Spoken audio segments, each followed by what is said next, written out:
Ce que Vladimir Poutine ne réalise pas, c'est que sans moi, la Russie subirait beaucoup de très mauvaises choses. Et je veux dire très mauvaises.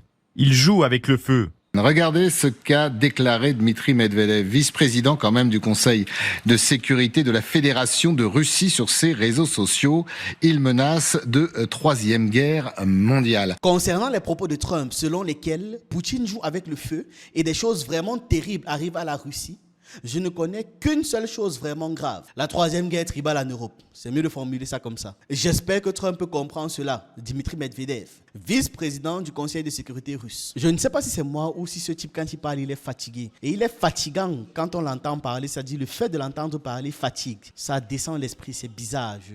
Je fais un effort. Il est quoi? Président de l'Institut d'études de géopolitique appliquée. Mais j'imagine trop leur coup comme ça doit être nul. Pourquoi l'Ukraine devrait subir des dommages au-delà de celles qu'elle a subies matérielles? Parce que l'Ukraine a perdu. Parce que l'Ukraine a perdu. C'est aussi simple que ça. Et l'Ukraine ne va rien faire, ne va rien dire. Allez donc au front, récupérer les territoires que la Russie a récupérés et à partir de là, imposez vos conditions. Salut à vous, nouvelle vidéo React. On a là Poutine qui fixe les conditions de la paix, les conditions non négociables. Les conditions de Vladimir Poutine, elles sont tombées peu de temps avant le début de cette émission, alors que Washington attend toujours le fameux mémorandum de la Russie pour la paix.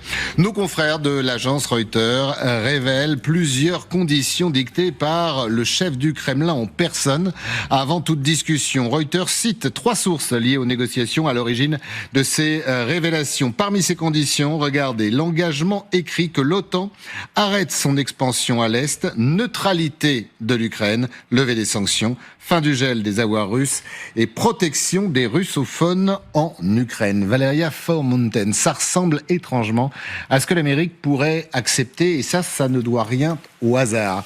Ce n'est pas tant que ça ne ressemble pas à ce que l'Amérique pourrait accepter, ça ressemble surtout à ce que la Russie dit depuis les années 90. Le premier élément que l'on voit à l'écran, c'est-à-dire que l'OTAN prend un engagement écrit d'arrêter l'expansion vers l'Est, justement parce que dans le début des années 90, c'est-à-dire à la chute de l'Union soviétique, c'était simplement un accord verbal qu'ils avaient eu, que ok, ne le faites pas, d'accord. Et ils sont partis sur un accord de principe. C'est pour ça que l'OTAN, ayant donc violé cet accord de base, la Russie se trouve face à un dilemme. Il n'est plus possible de faire des engagements qui ne laissent pas de traces, parce qu'ils ont besoin cette fois-ci de traces historiques, de traces papier. Et c'est pour ça qu'ils parlent maintenant d'un engagement écrit, c'est-à-dire un contrat écrit, signé, et un engagement pris de manière définitive, de cesser l'expansion à l'Est. Parce qu'ils vont nous faire comprendre que non, voilà, ils avaient pris un engagement dès le départ, mais les choses ont évolué. Les pays de l'Europe de l'Est ont voulu intégrer l'OTAN, alors que jamais, ça n'a jamais été le cas. Ça s'est fait toujours sous forme de déstabilisation politique, manigance, magouille, influence,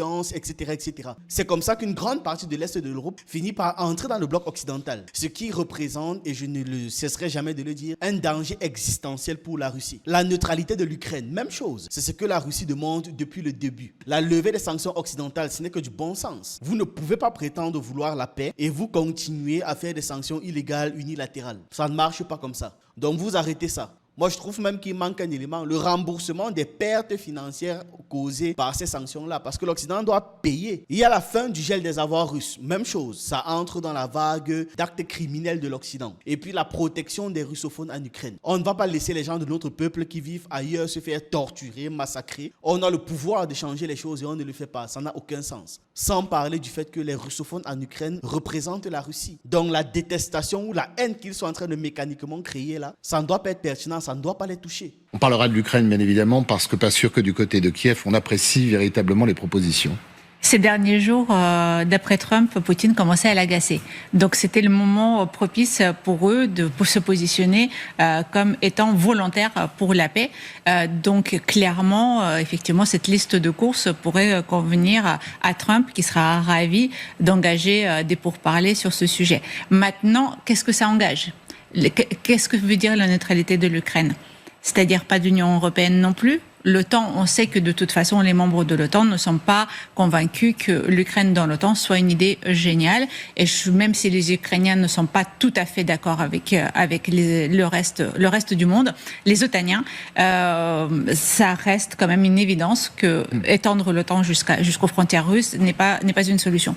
Maintenant, qu'est-ce que veut dire la neutralité ? Qu'est-ce que veut dire protéger les russophones ? Est-ce que ça veut dire ce que Poutine essaie de faire accepté à l'Ukraine depuis le début, c'est-à-dire désarmement total de l'Ukraine.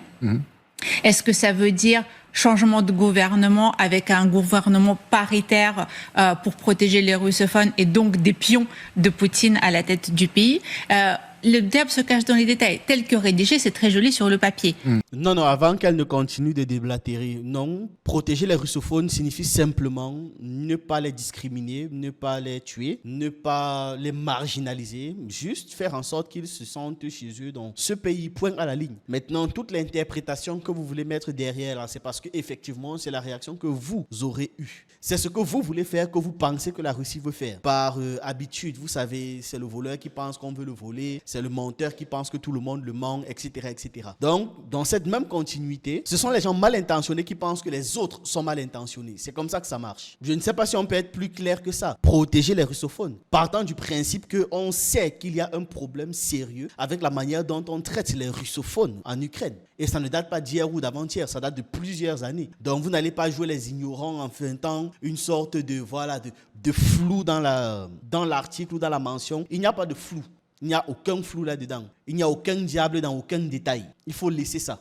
Maintenant, en ce qui concerne un gouvernement pro-russe ou pro-occident, ce n'est pas tant ça leur problème. Ils n'ont pas dans leur liste là exigé de quelle obédience doit être le gouvernement en place. Si le gouvernement en place en Ukraine est pro-Ukraine déjà, non pas pro-russe ou pro-occident, s'il est pro-Ukraine, il va faire le bon choix, ce qu'il estime être le meilleur pour son pays. Maintenant, s'il choisit une alliance comme une autre, rien à foutre. Parce que si dans le cas de figure où il prend l'Occident, tant que les conditions que Poutine a fixées sont respectées, vraiment, faites comme vous voulez. Faites comme vous voulez. Le reste là, ça ne va plus les concerner. Parce que tout ce qui compte à ce niveau-ci, c'est le respect des conditions pour la paix. Sans le respect de ces conditions, la guerre continuera. Point à la ligne. Maintenant, qu'est-ce que ça veut dire concrètement et comment on le met concrètement en œuvre?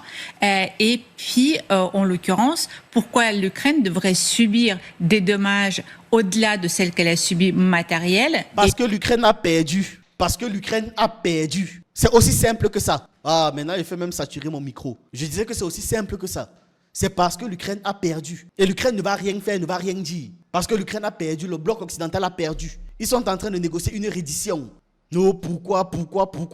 Si vous ne voulez pas, allez donc au front, récupérer les territoires que la Russie a récupérés et à partir de là, imposer vos conditions. Vous pensez que si c'était l'Ukraine qui avait un tant soit peu l'avantage dans cette négociation, ils allaient même négocier? Ils n'allaient pas continuer la guerre jusqu'au bout, jusqu'à l'épuisement du dernier Ukrainien, comme l'Occident leur a conseillé. Le truc, c'est que comme c'est la Russie qui contrôle la situation, vous entendez les pourquoi l'Ukraine doit... Parce que l'Ukraine a perdu, parce que c'est la Russie qui contrôle la situation, point. Elle, c'est même qui? Ex-présidente du groupe d'amitié France-Ukraine. C'est un travail, ça. Et humain, en plus des dommages politiques. Donc, ça sera difficilement acceptable Et le pire même, c'est que dans cette affaire, c'est le bloc occidental avec l'Ukraine qui démarre les hostilités. Ce n'est même pas la Russie. Et c'est elle qui vient poser la question, pourquoi est-ce que l'Ukraine doit perdre, en plus des cas humains et matériels, il doit aussi perdre sur le niveau politique. Mais il va perdre à tous les niveaux. Il a déclenché la guerre comptant sur quoi à la base? Donc vous pensez qu'on va déclencher les gars, on ne compte sur rien et s'attendre à ce que tout s'aligne comme on veut, ou alors quand on perd, on boude que oui, bon, j'ai perdu des hommes, j'ai perdu du territoire, j'ai perdu des gens, mais je ne dois pas aussi perdre politiquement. Mais vous êtes même taré là-dedans. Poutine essaie de pousser ces points d'importance de guerre, c'est ce qu'il cherche depuis le départ, c'est-à-dire la neutraliser l'Ukraine, mais autant qu'entité indépendante. Alors Marianne, il ne faut pas non plus passer à côté de... Est-ce que l'Ukraine a une entité indépendante? Au contraire, Poutine même essaye de neutraliser l'Ukraine, effectivement. Neutraliser, ça signifie rendre neutre. Ça dit ni d'un bord ni de l'autre. D'ailleurs, ça faisait partie des conditions, non? Ils ont dit que l'Ukraine doit être neutre, voilà. Que ça reste une entité indépendante. Du moins, que ça redevienne une entité indépendante. C'est ça le point. Et non pas l'inverse. Parce que là, dans sa manière de présenter, et c'est comme ça qu'ils ont l'habitude de jouer avec les mots, ils donnent l'impression que voilà, neutraliser l'Ukraine, c'est anéantir l'Ukraine pour l'empêcher d'être indépendant. Non, neutraliser l'Ukraine ici signifie permettre à l'Ukraine de redevenir neutre afin de regagner son indépendance qu'elle a perdue parce qu'elle s'est livrée aux Occidentaux. Voilà, c'est comme ça que vous devez comprendre ça. Vous voyez, c'est subtil, mais c'est important. Les mots qu'ils emploient ont toujours un sens. Alors, Marianne, il ne faut pas non plus passer à côté de la levée des sanctions et le fin du gel des avoirs russes. Oui, bien sûr. Ça, c'est une demande russe depuis longtemps. Mais quand on voit la liste de courses, là aussi, on a quand même envie de dire qu'il y a pas beaucoup de choses de nouveau là-dedans, parce que l'OTAN, c'était effectivement un point de non-retour. Il n'y a pas beaucoup de choses de nouveau. Il n'y a absolument rien de nouveau. C'est les mêmes trucs qu'ils demandent depuis toujours. Il n'y a rien de nouveau. Absolument rien. Puis il y a beaucoup de flou, effectivement. Alors la levée il y a les avoirs russes, il y a effectivement les sanctions. La Russie, même si elle est en économie de guerre actuellement, elle a quand même beaucoup de mal. Hein. Ça a quand même fait beaucoup de mal. Non. Vous avez commencé un argumentaire, puis vous avez changé. Vous avez commencé par dire qu'il y avait beaucoup de flou, parlant de la levée des sanctions et de la fin du gel. On s'attendait à une argumentation sur les flous de la levée des sanctions et la fin du gel. Là, vous êtes déjà en train de bifurquer sur un autre sujet. On a remarqué. Il faut revenir, parce qu'évidemment, je ne vois pas comment est-ce qu'il pourrait y avoir un flou dans une instruction aussi claire. Lever les sanctions occidentales, fin du gel des avoirs russes. Je ne sais pas, est-ce que vous, quand on dit ces trucs-là, vous décelez une énigme, vraiment un casse-tête, ou bien peut-être que c'est moi qui comprends les choses trop facilement. Hein. Vous comprenez comment? Déjà, arrêter les sanctions contre moi et dégeler mon argent que vous avez confisqué. Est-ce que vous avez l'impression là que je suis en train de tâtonner, que j'essaie de vous faire passer un message secret? Non. De quel flou parlait-elle donc? Bon, maintenant, quand elle voit qu'il n'y a justement pas d'argument là-bas, elle veut essayer de se raccrocher à n'importe quelle branche. Quand même fait beaucoup de mal à l'économie russe, même si on a guerre actuellement, elle a quand même beaucoup les sanctions. La Russie, même si elle est en économie de guerre actuellement, elle a quand même beaucoup de mal. Hein. Ça a quand même fait beaucoup de mal à l'économie russe, même si on a dit que on se souvient que Bruno Le Maire nous disait, oui, non, mais ça va faire énormément de mal à la Russie. Elle s'en est bien sortie, mais parce qu'elle est aussi en économie de guerre. Ça, il faut pas l'oublier. Mais moi, la Russie n'est pas en économie de guerre. Si la Russie passe réellement en économie de guerre, est-ce que vous allez même vous en sortir? Vous savez que ces gars aiment utiliser beaucoup de mots pour pouvoir nous embrouiller. Quand elle parle d'économie de guerre, il faudrait que vous compreniez qu'une économie de guerre est extrêmement spéciale. C'est pour ça que je disais que la Russie n'est pas en économie de guerre. Parce qu'en économie de guerre, les États orientent massivement leurs ressources financières, humaines et matérielles vers le secteur militaire. Quand je dis massivement, ça ne s'ignore pas. C'est massivement. Les industries civiles sont réquisitionnées ou alors converties en usines d'armement. Exemple, une usine d'automobile va devenir une usine de fabrique de chars ou alors de véhicules militaires, de véhicules blindés, etc., etc. Est-ce qu'on a observé ça en Russie? Non. Le gouvernement prend immédiatement le contrôle direct et indirect de toute l'économie du pays. La priorité absolue migre instantanément pour les besoins militaires, c'est-à-dire dans la production, le transport, l'énergie, etc. Il y a une mise en place immédiate du rationnement, c'est-à-dire que chaque citoyen a droit à une quantité de pétrole, de carburant définie, la nourriture définie, la nourriture que vous pouvez acheter est définie, les biens de consommation limités également, parce que comme on ne sait pas combien de temps va durer la guerre, l'idée c'est de pouvoir vraiment partir du principe que ça peut durer très longtemps. Donc, être en mesure de pouvoir fournir le pays pendant très longtemps. Donc, immédiatement, tout commence à être rationalisé. On va vous dire par exemple que chaque famille aura 2 pains le matin. Point. On va s'arrêter là. Juste assez pour vous faire manger, mais sans que vous ne gaspillez. C'est en fait ça le principe. Est-ce que la Russie est dans ça? Non. Vous avez entendu parler d'une Russie qui se plaçait dans des politiques de rationnement déjà? Non.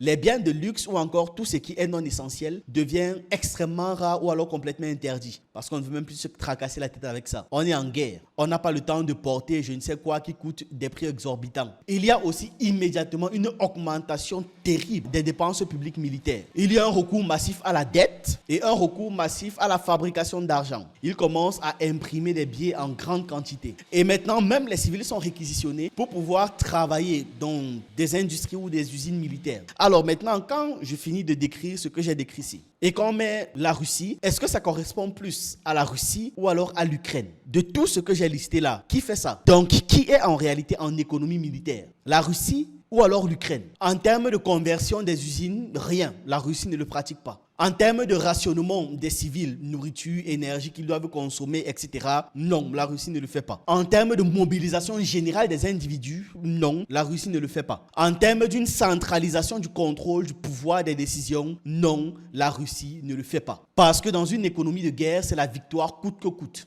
Alors que ce que la Russie est en train de faire, c'est gagner, c'est-à-dire avoir une victoire tout en maintenant une certaine stabilité interne et une stabilité très élevée. C'est pour ça d'ailleurs qu'ils font un effort considérable pour pouvoir augmenter le niveau de vie des gens et améliorer l'économie globale du pays. Vous pensez vraiment que si la Russie est en économie de guerre, aux dernières statistiques, elle allait être 4e puissance économique mondiale? Non. Ça se sait quand un pays a une économie de guerre. C'est pour ça qu'on peut justement voir ce qui se passe en Ukraine. Ce qui me frappe là-dedans, c'est on fait quoi des territoires occupés là en ce moment par les Russes? Parce que ça, il en est. Ce sont des territoires perdus. On décale. Ils vous ont déjà même fait comprendre qu'il n'y a pas de débat, pas de négociation à avoir là-dessus. Vous dites bien des territoires qui ont été occupés, non? C'est pris. Quand ils démarraient la guerre, ils se disaient qu'il n'y allait pas avoir de conséquences. C'est pris. Absolument pas question. Or, Toi, en tant que journaliste international LCI, va donc récupérer les terres là. Va les récupérer. c'était un gros point de blocage. Il y a la Crimée aussi, parce que là, les Ukrainiens sont OK pour dire, bon, on gèle pour le moment le front, mais on en rediscute après. Là, il n'y a rien. Et puis justement, le diable se cache dans les détails. Protection des russophones en Ukraine. Et là aussi, je vous rejoins. Ça veut dire conserver ces territoires?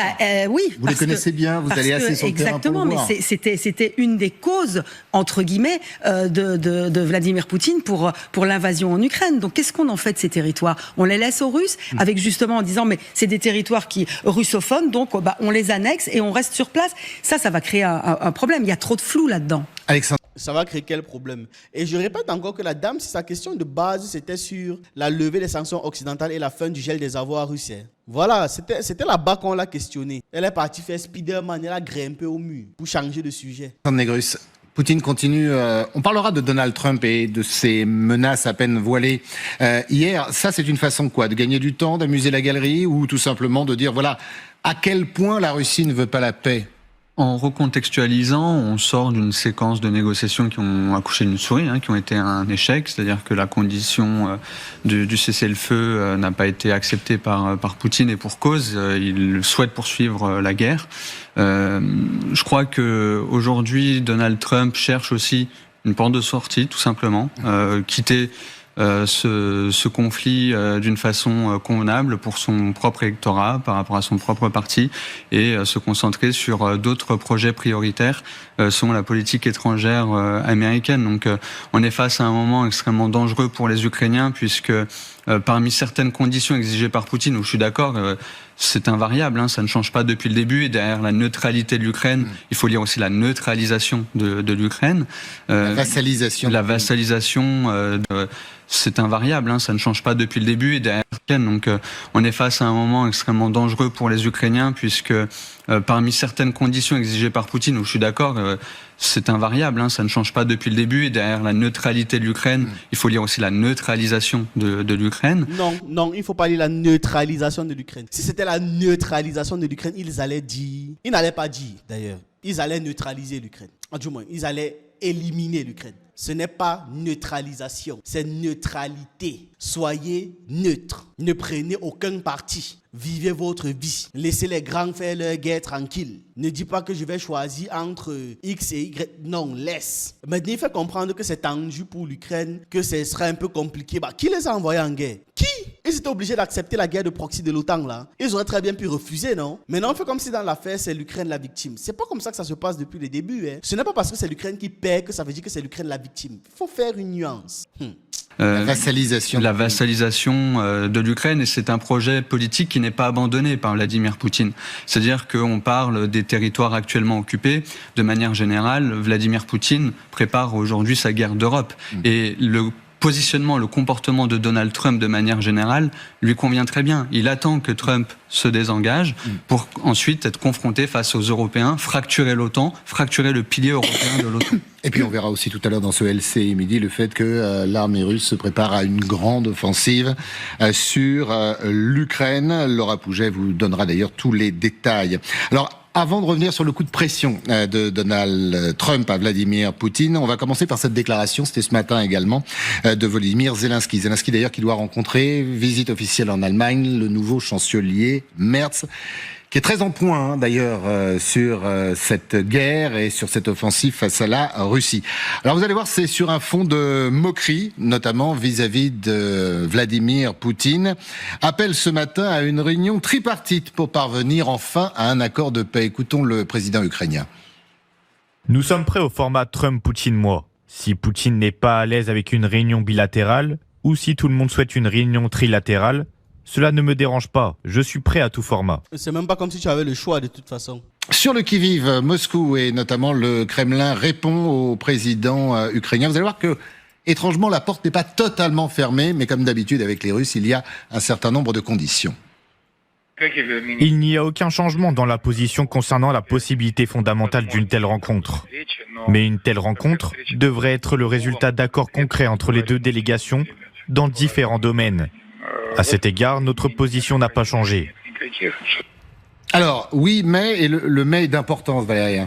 C'est un accord de principe systématique. On n'est pas opposé parce que de toute façon, sinon Trump commencera à nous taper sur la tête. Donc, on n'est jamais opposé à rien. Cependant, ce ne sera pas à n'importe quel prix, pas n'importe comment. Donc, on fixe nos conditions. C'est le principe russe depuis le début des négociations qui, effectivement, n'ont jamais abouti à rien d'intéressant. Et l'échange de prisonniers qu'on nous a montré, et tant mieux d'ailleurs que les Ukrainiens prisonniers de Russie sont rentrés au bercail, c'est des choses qui se produisaient déjà dans des proportions moins importante, mais il y a toujours eu un dialogue et des choses que les Ukrainiens prisonniers qu'on nous a montré, et tant mieux d'ailleurs que les Ukrainiens prisonniers de Russie sont rentrés au bercail. Et quoi, il n'y a pas tant mieux aussi que les Russes prisonniers en Ukraine soient retournés au bercail. Donc vous prenez position puis ça vous dérange. Et vous trouvez ça bizarre que les autres également prennent position ou alors se prononcent sur un fait d'actualité et disent eux-mêmes les faits et non pas de la propagande comme vous. C'est des choses qui se produisaient déjà dans des proportions moins importantes, mais il y a toujours eu un dialogue et des échanges de prisonniers. Et ça, c'est autant un plus pour les Ukrainiens que pour les Russes. Donc là, l'Ukraine n'a rien gagné. C'est le seul avantage pour le moment, c'est ce que vous dites. Tout à fait. Et en l'occurrence, l'Ukraine n'a toujours pas les réponses à ces questions. C'est-à-dire, quid de sa sécurité à long terme, quid de sa reconstruction, qui payera tout cela? Ceux qui ont engagé la destruction, c'est-à-dire l'Occident. La Russie n'a aucun centime à donner à qui que ce soit pour ça. Tu ne peux pas venir m'attaquer, je te tape et tu estimes que je dois te réparer. Non, c'est ceux qui ont provoqué qui vont réparer, c'est tout. Si l'Ukraine n'a pas le budget, elle va prêter chez ses amis qui l'ont envoyé. Pourquoi est-ce que ses amis ne sont pas partis directement? Ils ne s'est pas posé la question là. Donc tu veux taper quelqu'un. Au lieu d'aller le faire directement, toi tu t'arrêtes là, tu dis, gars, va un peu voir ce que ça donne. Toi aussi, bêtement, tu te lèves, tu pars, tu têtes. Vous allez vous débrouiller entre vous. Quid effectivement des territoires occupés aujourd'hui, Crimée y compris. Il n'y a tous les points que l'Ukraine souhaite mettre sur la table des négociations, aucun d'eux n'est abordé aujourd'hui et elle n'a de réponse à aucune de ces demandes ou à aucune de ces questions. Donc on a l'impression toujours que l'Ukraine est en position pas de victime mais d'agresseur qui signe un armistice aux conditions des puissants qu'est la Russie avec la pression américaine à côté.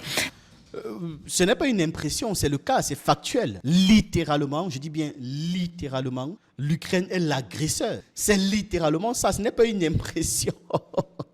C'est-à-dire, c'est toujours drôle la manière dont ces gars ont tendance à effacer des trucs. Ce n'est pas une impression, c'est un fait. C'est l'Ukraine qui est agresseur. Et maintenant, elle est en train de signer une reddition parce qu'elle a agressé et elle a perdu. Si elle avait gagné, je vous promets que le discours allait être très différent. Là, ils allaient parler de la froideur militaire, du fait que non, celui qui perd ne peut imposer aucune condition. Mais comme ils ont perdu, oui, mais non, tu sais, l'Ukraine, c'est la victime. On ne comprend pas pourquoi est-ce que l'Ukraine est considérée comme l'agresseur. Parce que ce n'est pas une considération, c'est un fait. L'Ukraine, c'est l'agresseur. Donc, effectivement, Trump a montré son mécontentement ces quelques derniers jours, sans pour autant commettre des actes allant avec sa fureur, ce qu'Emmanuel Macron lui avait conseillé de faire d'ailleurs. Alors on réécoutera le président de la République. Alors, non pas la fureur, la pression, on va en parler, du président américain.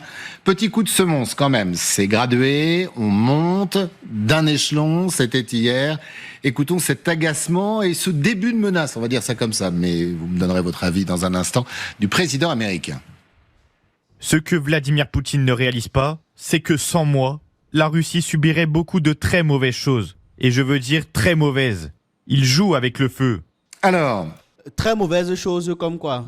Plus mauvais que ce que la Russie a déjà subi sous Biden. Plus grave, moins grave, des techniques secrètes, des arcanes cachés. Je suis curieux en fait, là c'est à titre personnel. Hein. Je suis bien curieux de savoir de quoi est-ce qu'il est en train de parler là. Alexandre, comment vous interprétez ces propos du président américain? Là encore, je crois honnêtement que c'est un habillage, parce que s'il y avait vraiment une volonté de faire plier Poutine, les Américains se seraient réengagés de manière considérable en faveur des Ukrainiens. C'est-à-dire Alors, monsieur Alexandre, non, je ne pense pas, pour la simple raison que si les Américains s'engagent de manière plus considérable, ce qui va se passer, ce sera une troisième guerre tribale en Europe. Et malgré tout l'esprit belliqueux que l'Occident a, ils savent qu'une troisième guerre tribale en Europe sera fatale pour tout le monde.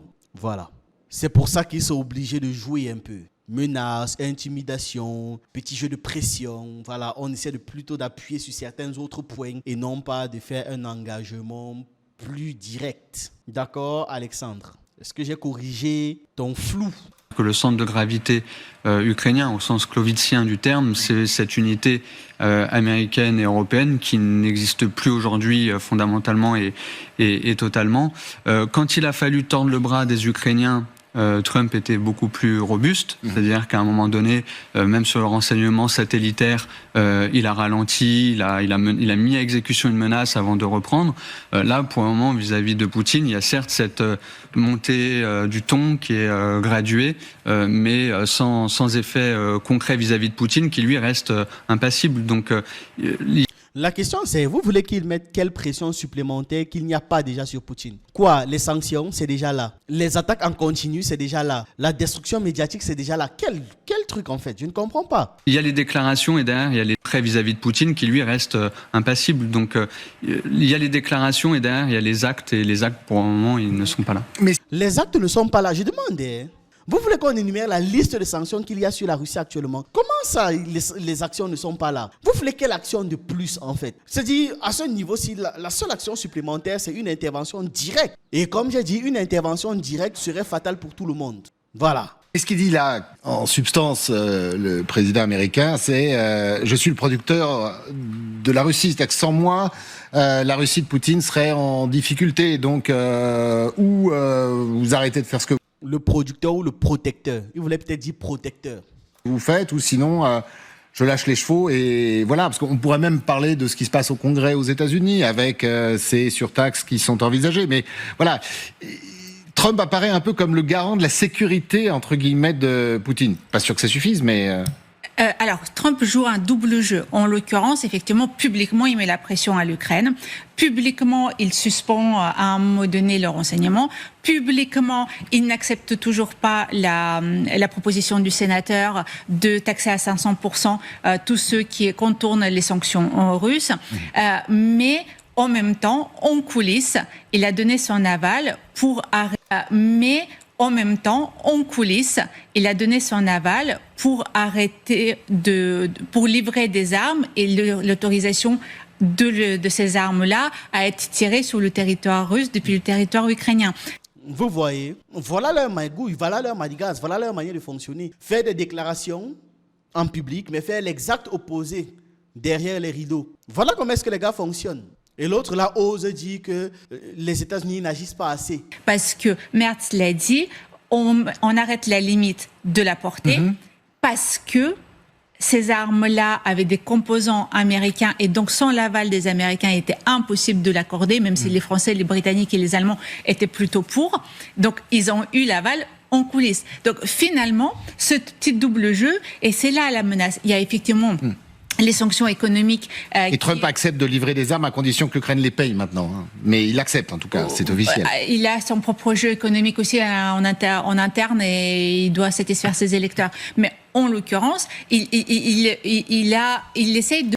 Il doit surtout satisfaire le porte-monnaie des États-Unis. Il doit satisfaire les entrées d'argent. On parle du pays le plus endetté de la planète quand même. Valoriser Poutine sur la scène internationale du point de vue diplomatique en lui donnant les lauriers et en acceptant quasiment tout ce que Poutine veut publiquement. Il met la pression sur l'Ukraine, mais à la fois le soutien militaire, l'autorisation de frappe de longue portée, c'est pas anodin comme décision. Et donc là, je pense qu'il parle à la fois des sanctions potentielles et à la fois des livraisons d'armes en disant attention Vladimir Poutine, si tu continues à me prendre pour un abruti, moi je vais lâcher les chevaux, c'est exactement. On verra le seuil de tolérance, de résistance du président américain. Alors vous allez voir qu'à Moscou, il y a toujours ceux qui pondèrent, notamment du côté du Kremlin, où on essaye toujours, quand Donald Trump semble s'énerver, de le calmer, et il y a les jusqu'au-boutistes, ceux qui veulent toujours aller plus loin. Il existe, mesdames et messieurs, une branche dure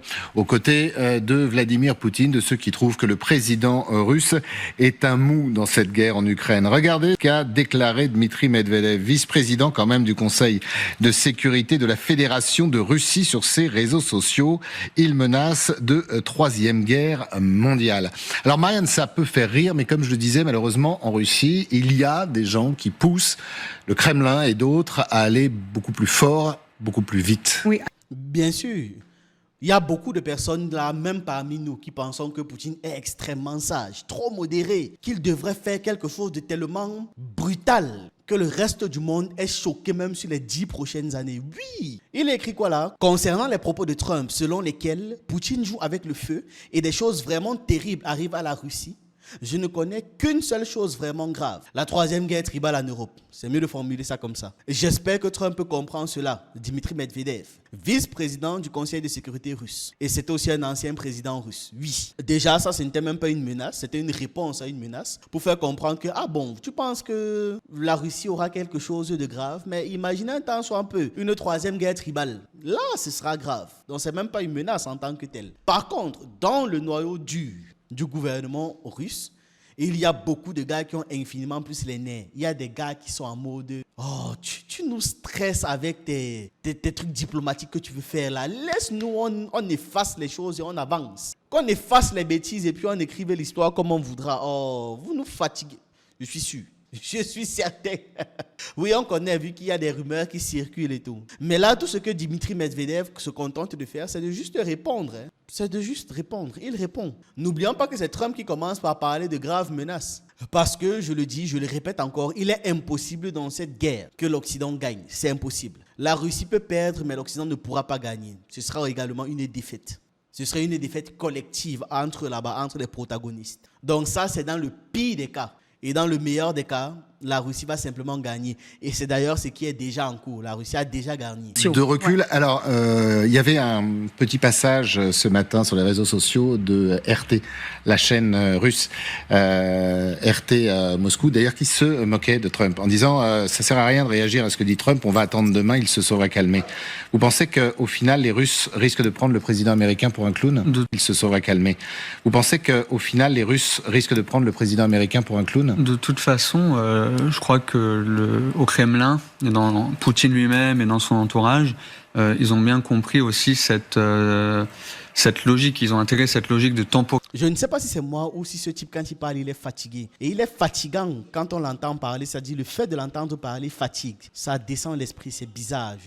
Je fais un effort. Il est quoi? Président de l'Institut d'études de géopolitique appliquée. Ah, leurs cours sont aussi chiants. J'ai l'impression que c'est mortellement fatigant. Mais j'imagine trop leurs cours comme ça doit être nul. Alors, aujourd'hui, nous allons essayer de comprendre les dynamiques entre États, comment ça va se passer dans les différents conflits déjà. Mais avant qu'on aborde ces sujets, il faudrait... Aïe, aïe, aïe. Aïe, aïe, aïe, aïe, aïe. Ça dit, aucun peps. Chiant. On zappe seulement en avance. Répète, mais d'attendre ce désengagement américain, parce qu'il faut rappeler qu'à plusieurs reprises, Trump et tout le logiciel MAGA a rappelé que, au sujet de l'Ukraine et de cette guerre, que ce n'est pas leur guerre.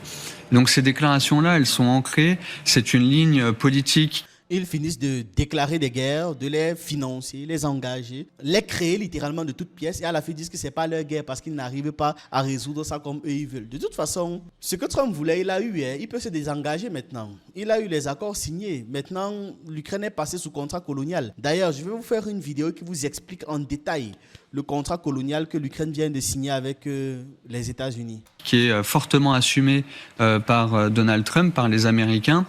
Je crois qu'on y verra aussi plus clair au moment du sommet de l'OTAN, qui aura lieu fin juin, où Donald Trump lui-même fera quelques déclarations au sujet de l'OTAN, de la guerre d'Ukraine. Mais le Kremlin... On risque d'être déçu. C'est-à-dire que pourtant, là, il devrait dire s'il est aux côtés de l'OTAN et quelle est la place de l'OTAN. En tout cas, au niveau de la préparation du sommet, les lignes directrices sont annoncées, c'est-à-dire comment développer le complexe militaro-industriel en Europe, comment soutenir les capacités de résilience de l'Ukraine, mais on a l'impression que cette feuille de route, elle est très européenne.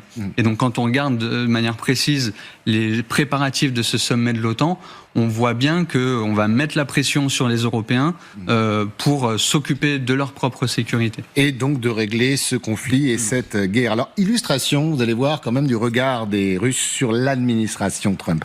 La crédibilité de Donald Trump et de ses fidèles. C'est un député de la Douma, le Parlement russe, qui s'est exprimé hier. C'est un député de la Douma, le Parlement russe, qui s'est exprimé hier. Regardez tout ce qui se passe. Les Européens veulent vraiment une revanche, c'est évident. Mais il y a une nuance. Pour cela, ils doivent persuader Trump de prendre leur parti. Ce qui se passe, c'est qu'ils le flattent en lui offrant quelque chose, n'importe quoi. Nous devrions faire cela aussi. Non, par contre, là, je ne suis pas d'accord avec lui. Là, je ne suis pas d'accord avec lui. Je sais, l'Ukraine, la Russie ne veut vraiment pas de guerre contre les États-Unis principalement. Elle ne veut vraiment pas. Elle ne la fera que si elle y est obligée. Genre une contrainte si forte qu'elle ne peut pas ne pas le faire. OK. Donc là, on le note déjà. OK. C'est acté. Le problème, en fait, dans cette approche qui est de courtiser Trump, c'est que c'est exactement ce à quoi s'attend Trump. À ce que tout le monde vienne embrasser ses chaussures. Or, c'est la dernière chose que doit faire la Russie actuellement. La dernière chose. Vraiment, c'est la dernière chose. Donc, je ne suis pas d'accord avec ce type-là. Il y a plein d'autres stratégies. Déjà, la stratégie qui est actuellement utilisée est la meilleure. Vous voyez comment Trump ne fait que sauter à gauche, sauter à droite, sauter à gauche, sauter à droite. Il essaie de sauter calé en l'air, mais il redescend parce que la réalité le rattrape en continu. Un député de la Douma dans une émission célèbre d'une propagandiste à la solde du... D'ailleurs, très intéressant même de savoir si est-ce que c'est réellement ce que la personne a dit. Parce que là, on n'a que la version traduite et la version traduite par eux. Donc, on ne sait pas si c'est la vérité ou le mensonge. Et on connaît les médias. C'est important même de le souligner. Et avec la réflexion que je viens de faire, si je n'y crois pas un seul instant. Kremlin. Mais voilà, c'est-à-dire que même les Russes semblent prendre Trump pour peut-être pour ce qu'il est d'ailleurs, c'est quelqu'un qui ne s'occupe pas des dossiers, qui ne s'occupe pas de cette guerre et qui a bien d'autres choses à faire. Donc on peut continuer de jouer avec lui. Moi, je ferai toujours attention de prendre les puissants de ce monde élus de manière légitime pour des abrutis. Trump n'est pas un abruti. Il y a des choses qui l'intéressent et des choses qui ne l'intéressent pas. Il a un programme politique à mener en interne. Il a effectivement le verbe ou le petit doigt très dynamique, mais c'est pas pour autant que tous ces pas ne sont pas calculés et ne suivent pas une ligne directrice qui s'est fixée avec son administration. Ça veut dire que Poutine, et je vous laisse poursuivre, pardon de vous avoir coupé, mais joue dangereusement. Poutine est un ancien... Encore vous qui parlez de jeu, quand on parle de guerre, encore eux, on parle de guerre, d'enjeux, de mort, d'individus, de civilisation. Eux, ils parlent de jeu. Encore eux. Des renseignements. Il sait tout à ce qu'il y a à savoir sur Trump et il essaie de le manipuler. Que les porte-paroles politiques et médiatiques de Poutine continuent à jouer de la réputation des Européens ou de Trump, c'est leur job. C'est leur job de faire de la propagande en interne en disant que de toute façon, il n'y a que Poutine qui compte, il n'y a que Kremlin où il y a des gens intelligents. Tout le reste, c'est de la décadence occidentale et tout le reste, ce sont des abrutis. Ça, c'est leur job. Et il ne faut pas le prendre non plus au premier degré. Poutine joue aux échecs, il joue à un jeu dangereux, mais il sait où il va aussi. Il sait qu'il a beaucoup plus de temps que Trump. Il veut pas... Je me demande quelle serait l'alternative.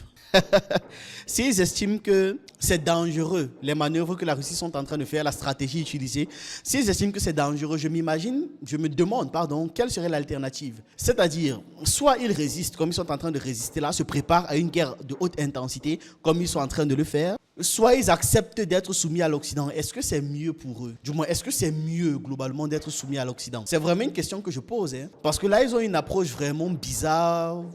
Donc, je dépose ça là, juste pour qu'on y pense 2 secondes. La Russie a quel choix? Se défendre ou alors servir de paillasson à l'Occident? Vous pensez que la Russie va choisir quoi? Le froisser parce que pour l'instant c'est avantageux pour Kremlin et c'est avantageux pour Poutine. Pour autant, il ne va pas s'exécuter parce que il y a aussi... Oui, mais Trump est imprévisible, c'est-à-dire que c'est un jeu dangereux. C'est quand ça, je vous le dis, c'est qu'à tout moment, Trump peut aussi changer de pied, se réveiller le matin en disant « Écoutez, la Russie, c'est juste pas possible, donc voilà, je surarme l'Ukraine, j'y vais, les restrictions, c'est possible, et 500% de taxes pour les pays voisins et amis de la Russie qui commercent avec la Russie, c'est possible. » Oui, mais le temps que ça se mette en œuvre, tout ça, Trump, il sera déjà plus président, il aura terminé son mandat, alors que Poutine, il a tout le temps. Et il a aussi le pouvoir absolu sur son pays, où il peut dire du Ouais, la raison pour laquelle la démocratie est vraiment terrible. jour au lendemain, on arrête de manger si c'est nécessaire pour continuer la guerre. Donc, il a son opinion publique qui est à sa botte aussi. Et c'est pour ça que les propagandistes sont là, c'est pour entretenir ce marasme du point de vue communicationnel. Par contre, il y a son camp des anti-occidentaux. Poutine travaille aussi avec ces gens-là. Et il ne veut pas non plus les perdre parce que idéologiquement, économiquement, c'est eux qui font en sorte qu'ils survivent malgré les sanctions. Donc, il est obligé de rester assez prudent en n'acceptant pas n'importe quoi de la part de Trump, quitte à avoir des sanctions supplémentaires. Mais je suis convaincu qu'il peut s'en sortir sans passer par le surarmement de l'Ukraine, parce que ça a un coût et les États-Unis n'ont pas aujourd'hui les moyens de le faire. C'est aussi du temps. Du coup, les 500% non plus, c'est pas crédible. Donc, vous voyez qu'il peut arriver de temps en temps des lueurs d'intelligence qui popent de votre esprit, ou je sais pas, peut-être qu'il arrive des moments de clarté où vous dites que bon, si j'arrêtais de mentir en même un peu, même quelques secondes, juste le temps d'être validé. Bref, voilà ce que j'avais à partager avec vous dans cette vidéo. Dites-moi ce que vous en pensez en commentaire. J'attends vos avis, vos analyses et on se retrouve une prochaine fois.